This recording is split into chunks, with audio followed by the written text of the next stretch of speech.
उत्तर प्रदेश में विधानसभा चुनाव 7 चरणों में हो रहे हैं। पहले 2 चरणों का मतदान समाप्त हो चुका है और तीसरे चरण का मतदान 20 फरवरी को होगा। वहीं तीसरे चरण के लिए आज शाम चुनाव प्रचार थम जाएगा, जिसको लेकर सभी राजनीतिक पार्टियों ने एड़ी चोटी का जोर लगा दिया है। इसी कड़ी में आज प्रदेश के मुख्यमंत्री योगी आदित्यनाथ और सपा अध्यक्ष आमने सामने दिखे। सीएम योगी ने शुक्रवार को समाजवादी पार्टी के गढ़ मैनपुरी से हुंकार भरी और करहल से अखिलेश यादव पर जमकर निशाना साधा। वहीं अखिलेश यादव ने भी प्रचार के आखिरी दिन जालौन से प्रदेश की बीजेपी सरकार पर जमकर आरोपों के तीर चलाए। अखिलेश यादव ने सीएम योगी पर करारा हमला करते हुए सीएम योगी के उस बयान पर हमला किया जिसमें सीएम योगी ने 10 मार्च के बाद गर्मी शांत होने की बात कही थी। साथ ही अखिलेश ने परिवारवाद पर भी तीखे प्रहार किए। जो लोग गर्मी निकालते फिर रहे हैं, जो लोग गर्मी निकालते फिर रहे हैं,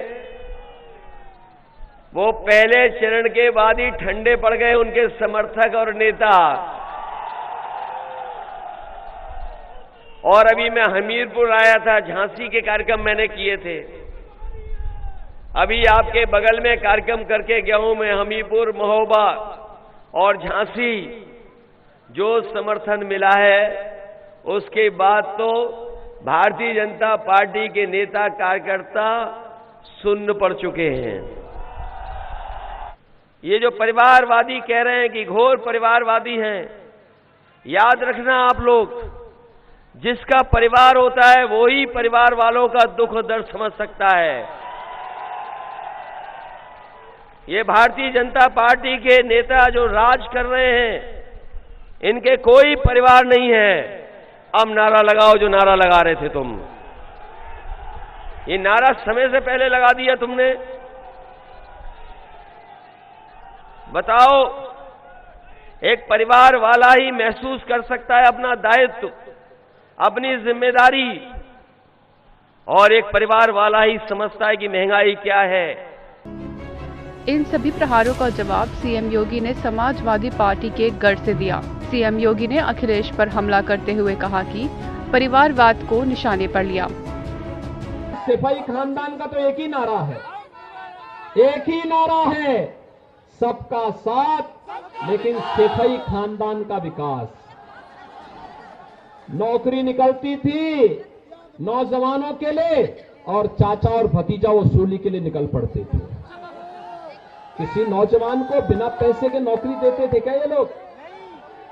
हमारे नौजवानों के भविष्य के साथ खिलवाड़ करते थे। वहीं प्रदेश के माफिया राज पर हमला बोलते हुए सीएम योगी ने कहा कि 10 मार्च के बाद सभी अपराधी गले में तख्ती लगाकर घूमेंगे। सिपाही खानदान के लिए अपना कुनबा ही पूरा प्रदेश होगा, लेकिन मेरे लिए तो पूरा प्रदेश ही परिवार है और इसलिए पूरे प्रदेश के हित के बारे में हम लोग सोचते हैं। इसीलिए प्रधानमंत्री जी ने मंत्र दिया, सबका साथ सबका विकास, और सबका साथ और सबके विकास के लिए हम लोगों ने तय किया है, एक हाथ पर विकास की छड़ी और दूसरे हाथ पर बुलडोजर का स्टीयरिंग लेकर के पूरे प्रदेश के अंदर हम लोग घूमेंगे।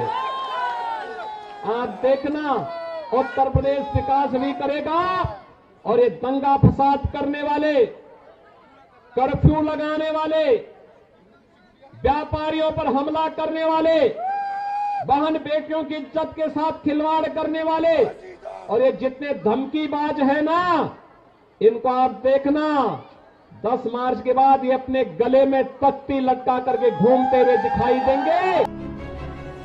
गौरतलब हो कि तीसरे चरण में 16 जिलों की 59 सीटों पर 20 फरवरी को मतदान होना है। तीसरे चरण का चुनाव दोनों ही प्रमुख दलों बीजेपी और सपा के लिए काफी अहम माना जा रहा है। इस चरण में कई जिले ऐसे हैं जो कभी समाजवादी पार्टी का गढ़ माना जाता था। 16 जिलों की 59 सीटों पर 20 फरवरी को मतदान होना है। तीसरे चरण का चुनाव दोनों ही प्रमुख दलों बीजेपी और सपा के लिए काफी अहम माना जा रहा है। इस चरण में कई जिले ऐसे हैं जो कभी समाजवादी पार्टी का गढ़ माना जाता था, लेकिन पिछले चुनाव में बीजेपी ने यहां जबरदस्त सेंधमारी की थी। सपा के लिए चुनौती अपने गढ़ को दोबारा पाने की है, वहीं बीजेपी के लिए चुनौती अपना पिछला रिकॉर्ड दोहराने की है।